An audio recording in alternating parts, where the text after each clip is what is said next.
Jika kita pernah mendengar frasa Roh Kudus dan kita ingin tahu artinya, dari mana kita harus memulainya? Ya, kita harus memulainya dari halaman pertama pada Alkitab, di mana dunia yang belum berbentuk digambarkan sebagai tempat yang kacau dan gelap ini.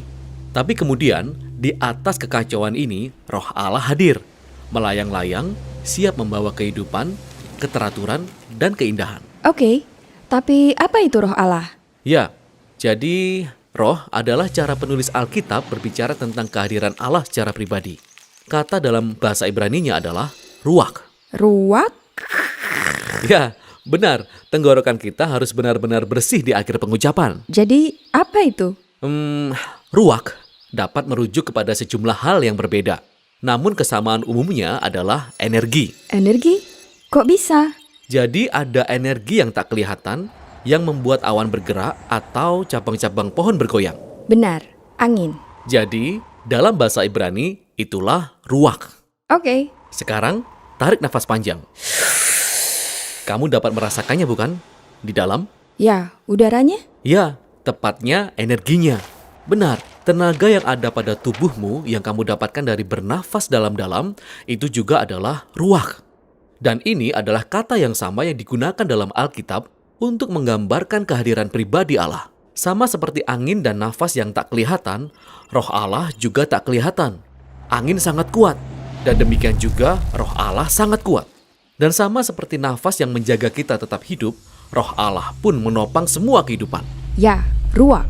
Nah, seiring kita melanjutkan kisah di Alkitab, kita melihat ruach Allah memberikan kekuatan khusus bagi orang-orang untuk melakukan tugas-tugas tertentu.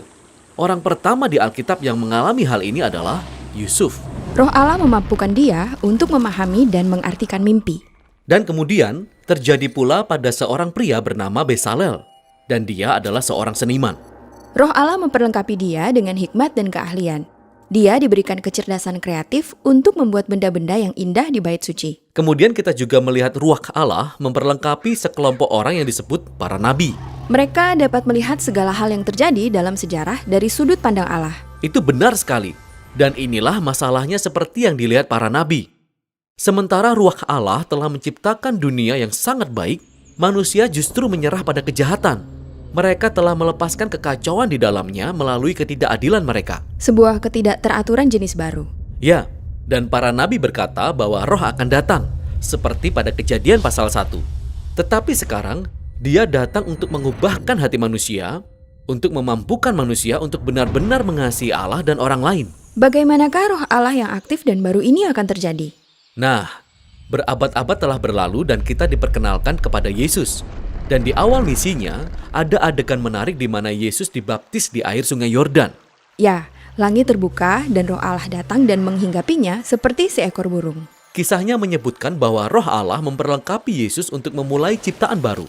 Dan kita melihat ini terjadi ketika ia menyembuhkan orang atau mengampuni dosa mereka. Dia menciptakan hidup di mana dulunya ada kematian. Nah, waktu itu, para pemimpin Israel menentang Yesus dan mereka akhirnya membuatnya dihukum mati. Meskipun demikian, roh Allah tetap bekerja.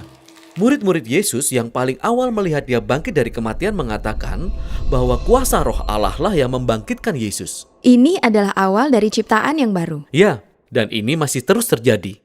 Ketika Yesus menampakkan dirinya pada pengikut-pengikut terdekatnya, dia menghembuskan nafasnya pada mereka dan berkata, "Terimalah Roh Kudus." Dan segera setelah itu, dengan penuh kuasa, Roh Kudus hingga pada murid-muridnya.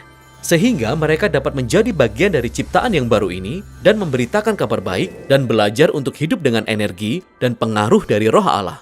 Dan hari ini, roh tersebut masih melayang-layang di tempat-tempat yang gelap. Ya, mengarahkan orang-orang kepada Yesus, mengubahkan dan memperlengkapi mereka supaya mereka dapat mengasihi Allah dan orang lain. Dan orang-orang Kristen berharap bahwa roh itu akan menyelesaikan tugas tersebut.